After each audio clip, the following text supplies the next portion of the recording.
It's that time again. Halo is back, baby.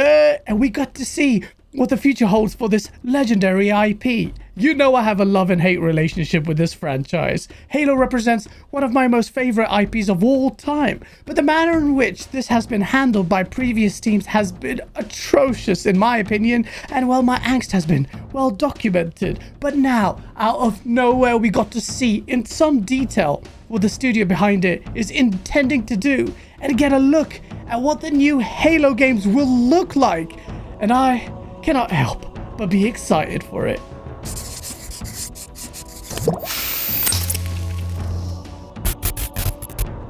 The biggest announcement for Halo is that it's moving engines, namely to Unreal Engine 5, and it comes as no surprise that Halo in UE5 looks absolutely amazing. Just take a look at this.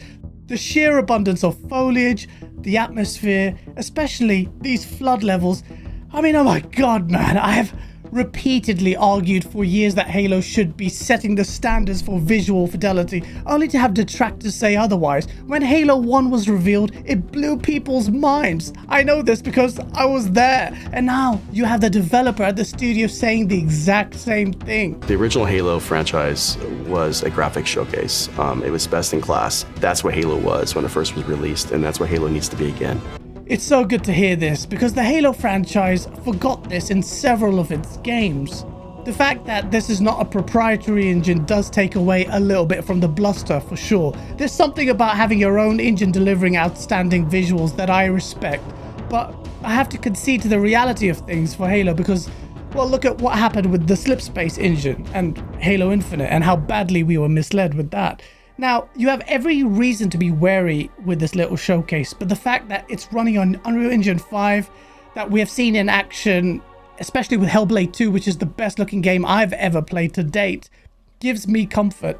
And in the Xbox Wire article, which is linked in the description below, the team did make it a point to say that this isn't your traditional tech demo. Foundry, which is the project that you see before you, is supposed to be the most accurate reflection of what to expect in the final game.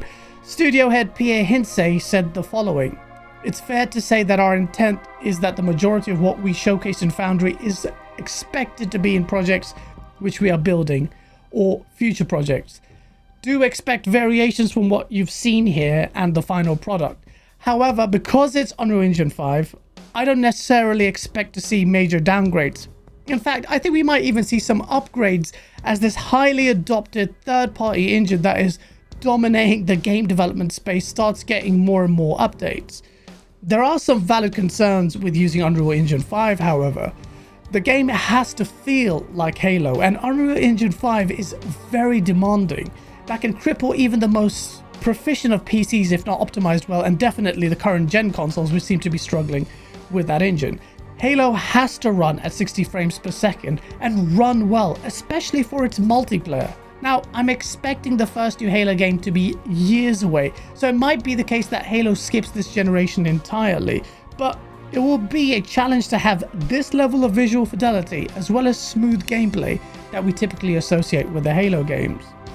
Another announcement that has me very excited is the fact that this studio isn't just working on one Halo game, but multiple Halo games. Previously, the studio had to devote so much of its manpower to develop and maintain this engine, and now they say that gamers' expectations on how fast content is delivered has changed, which is very true. And I have said many times that Unreal Engine 5 and tools like Unreal Engine 5 will actually help developers across the board speed up development times in the long run. And we're going to see that happen as time goes on, and as we get away from the current position where it takes years for games to come out. It looks like we might be getting a reboot of Halo Combat Evolved based on what's been shown here. The rumor mill has been suggesting this, and you can see from the classic Master Chief armor to the flood designs that this is most likely happening.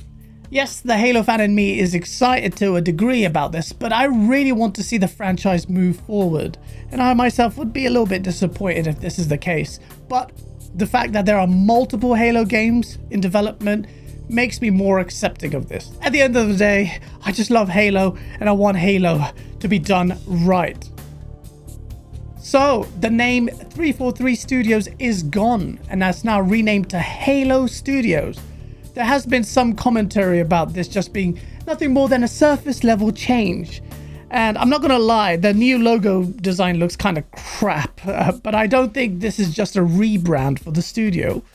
If you've been following the developments within 343 and the problems that afflicted that studio, you will know that the leadership behind the studio have been completely replaced.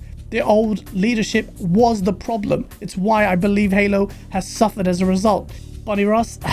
Anyway, they got replaced by none other than Pierre Hintze, who not only managed to do the seemingly impossible and fix Halo the Master Chief Collection, but also got Halo Infinite's content right on track with some great quality of life updates. The team is now looking to hire more talent as well, which is part of the reason why they released this video. Without the headache of bringing in new contractors to figure out some proprietary engine, combined with proper leadership, we should hopefully get the Halo games the community deserves. I have seen a lot of people giving Pierre the crown already, and I think they need to relax there. Bug fixes and content delivery are one thing.